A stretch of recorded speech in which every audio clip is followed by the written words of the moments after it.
A human voice made the diaphragm vibrate, and a platinum needle attached to it moved up and down in a fluid conductor.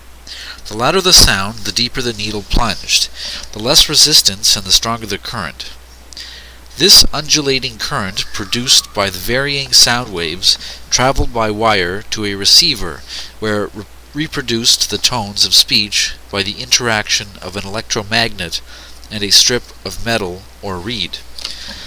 Bell's great triumph occurred when he demonstrated his telephonic apparatus at the Philadelphia Centennial Exhibition in June of 1876. Some 50 scientists and dignitaries took turns at a receiver listening to Bell read one of Hamlet's soliloquies. Bell and Watson presented a series of entertaining lectures to great public acclaim, all the while extending the distance of their conversations. In October 1876, they chatted between Boston and Cambridge, a distance of 2 miles. By February 1877, Bell, after lecturing in Salem, dictated a reporter's account of his talk over the phone to Watson in Boston. The story appeared in the Boston Globe the next morning as sent by telephone. On July 9, 1877, Hubbard, Sanders, Bell, and Watson founded the Bell Telephone Company, based on what has been described as the most lucrative patent in history. Within 4 years of Bell's Shakespeare recitation, there were 48,000 telephones in use. By 1890, 228,000. This increase was accompanied by prolonged patent litigation, and soon thereafter Bell dropped his work in telephony in favor of other projects. "I think I can be of far more use as a teacher of the deaf," Bell wrote his wife Mabel, "than I can ever be as an electrician." Ironically, a failed telephone experiment by another of Bell's rivals, Thomas Alva Edison, led to the phonograph. In 1877, while toying with a vibrating diaphragm in his laboratory in Menlo Park, New Jersey, Edison impulsively attached a pinpoint to the membrane and yelled into the transmitter. As he hollered, tin foil passing between the vibrating stylus registered the vibrations. Edison believed the squiggly tinfoil indentations would, retracted with stylus, reproduce the sound. On July 18, 1877, Edison's halloo became history's first recorded sound.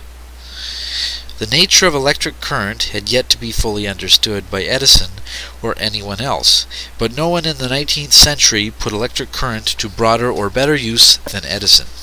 The path to Edison's electric light was neither easy nor obvious. Humphrey Davy had conducted experiments with arc lights at the turn of the century, and improved versions had come into use by the 1850s, but arc lights were so brilliant that their use had to be limited to street lamps, floodlights, and the like. The first patents on incandescent lights were issued in Britain in the 1840s. As early as the 1860s, Newcastle chemist Joseph Swan created incandescent effects with the elements of carbonized paper and cardboard that, heated by the electric current running through them, glowed with such brilliance that they became a source of light. In December of 1878, Swan demonstrated a lamp with a carbon rod element to the public and received patents on it, but the lamp was never developed commercially. 2 problems made incandescent light impractical. Battery power was too expensive, and lamp elements tended to oxidize or melt. By the 1870s, the first problem was solved. Machines called dynamos converted mechanical energy into electric current, and mercury pumps were being developed to thwart oxidation by sealing the electrical elements within a vacuum. The trickiest problem was finding the right material for the element. Edison experimented with carbon, platinum, iridium, and many other substances. On the night of October 21, 1879, Edison and his Menlo Park team took a piece of cotton sewing thread and baked it in an oxygen-free environment until it was carbonized. They then connected it to current-carrying wires and inserted it in an evacuated glass lamp. When the current was turned on, it did not immediately burn up, nor did it melt. It simply glowed for 13.5 hours. Like any good experimentalist, Edison did not so much celebrate as cerebrate further, immediately seeking more durable and lasting materials. Instead of cotton thread, he tried carbonized Bristol cardboard. The bulb burned for 170 hours. He tried carbonized paper and then bamboo, cut from a handheld fan he found in his office. Carbonized bamboo soon replaced carbonized paper filaments in commercially produced light bulbs. What really distinguished Edison's lamp from its many competitors was Edison's shrewd overall vision.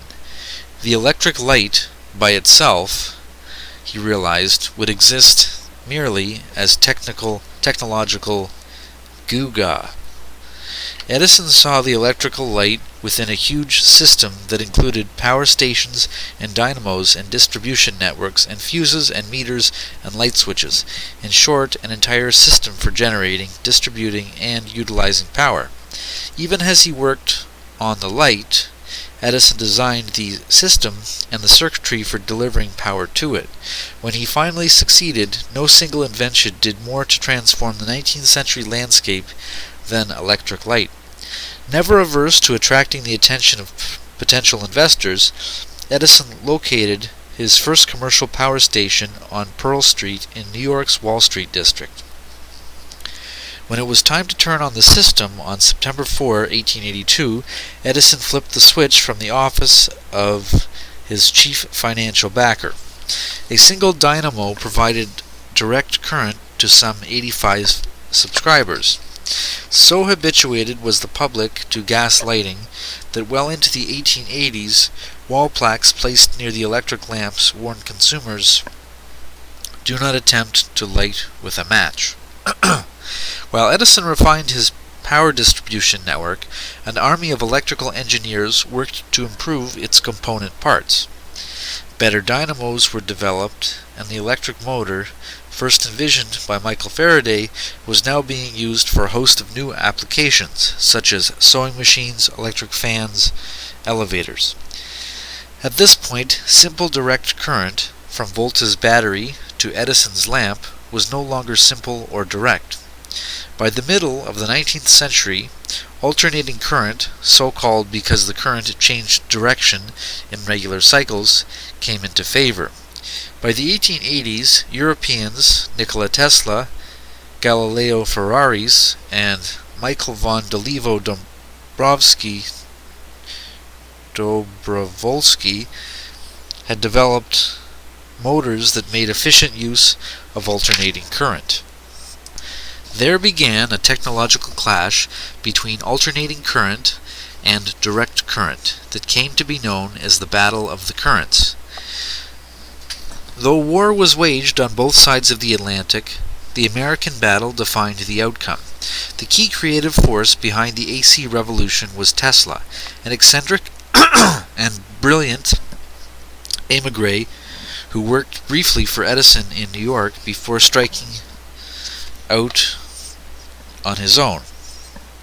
Given to neurotic behavior and mystical experiences, Tesla claimed that the inspiration for a successful alternating current motor came to him in 1882 in a feverish vision as he walked through a Budapest park. Tesla conceived of a way to make 2 or 3 magnetic fields circle around a drive shaft, each slightly out of phase with the others. These rotating multi-phase magnetic fields induced the drive shaft to turn, that is, to become a motor. In 1887, Tesla applied for the first motor of several patents on his two-phase and three-phase induction AC motors. As these patents were issued between 1888 and 1896, Pittsburgh industrialist George Westinghouse bought them and hired Tesla to help his engineers develop a wide-ranging, efficient AC network for commercial and consumer use. Westinghouse and his chief engineer, William Stanley, realized that AC offered a crucial advantage over DC. It could be transmitted at high voltage over considerable distances, then stepped down to lower voltage by transformers for domestic use. As Edison's Pearl Street power station demonstrated, low voltage DC could be economically transmitted only over short distances. Alternating current looked like a good way to get electric power to a population that was still 75% rural. Thomas Edison fiercely resisted these technological innovations. Edison's investments in the DC system, both financial and emotional, were considerable. By 1886, there were nearly 60 local Edison power companies, all providing DC, so Edison and his allies went to great lengths to discredit the rival AC system. During the ensuing battle of the currents, the Edison forces shamelessly preyed on the public's ignorance of electricity, mounting a campaign with speeches and pamphlets insisting that AC should be outlawed as too dangerous. A pamphlet distributed in 1888 listed people purportedly killed by AC. When the state of New York adopted electrocution as its form of capital punishment, Edison's forces schemed to place a Westinghouse AC generator in Auburn State Prison, and then referred to AC as the executioner's current. Despite the smear campaign, Westinghouse steadfastly championed the cause of alternating current. Slowly but steadily he made believers of engineers, financiers, and finally the public. In 1891, a mine in Telluride, Colorado, was outfitted with America's first commercial AC powered transmission system. But Westinghouse' great coup was at the Chicago's World's Fair in 1893. By underbidding Edison, he won the lighting contract for the fair and put on a dazzling display of AC's versatility and reliability. More important, he demonstrated the universal system that Edison himself had recognized as crucial. In a technological tour de force that included AC generators, transformers, and rotary converters that changed AC into DC, Westinghouse showed how a single AC generator plant could deliver power to a variety of potential consumers, from a trolley requiring 500 volts DC to an electric fan requiring 110 volts AC. The pivotal triumph of AC over DC came during the Niagara Falls project at the close of the century. In 1890, tycoons J.P. Morgan and William K. Vanderbilt formed the Cataract Construction Company, with the aim of supplying Buffalo and its 250,000 residents with power generated at Niagara Falls, more than 20 miles away. Both systems lobbied heavily for the Niagara Falls project, but Morgan and his partners opted for a two-phase AC system in May of 1893, at least in part due to Westinghouse's exhibit at the Chicago Exposition. The Niagara Power Station generated only several thousand horsepower when it went into service in August 1895, but with additional turbines it reached 20,000, and by 1904 was generating 100,000 horsepower. Not only did the AC system work, but ready access to electric power spurred business and helped new industry develop. The Niagara Power Station, constructed jointly by Westinghouse and General Electric, the successor to the Edison Company, went into operation roughly 1 century after Luigi Galvani described the curious current of animal electricity coursing through the nerves of a frog's leg.